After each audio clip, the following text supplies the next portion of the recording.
জন বিশ্বাস করত সন্ধ্যা নামলেই রাতের বেলা ওই তালগাছ থেকে নাকি কিছু একটা নেমে আসে, এক পা বিশিষ্ট এক অতীব ভয়ানক ভৌতিক প্রাণী। তখন গ্রীষ্মকাল, কালবৈশাখীর সময়, চারিদিকে ঘন মেঘ ছেয়ে গেছে, ঝড় উঠেছে।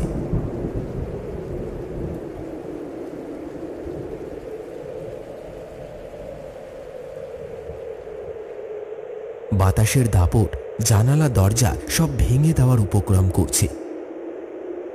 এদিকে হাটে তখন সবে সবে ঝড়ের হাওয়া বইতে শুরু করেছে। চারিদিকে সবাই দোকানপাট গুটিয়ে নিতে ব্যস্ত। কমলাও বাড়ি ফেরার প্রস্তুতি নিচ্ছিলেন, কিন্তু হঠাৎ বিশু মোড়ল বলে উঠলেন,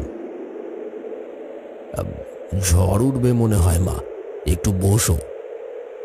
না গো বিশুদা, দেরি করলে যে হবে না, আমাকে যে তাড়াতাড়ি বাড়িতে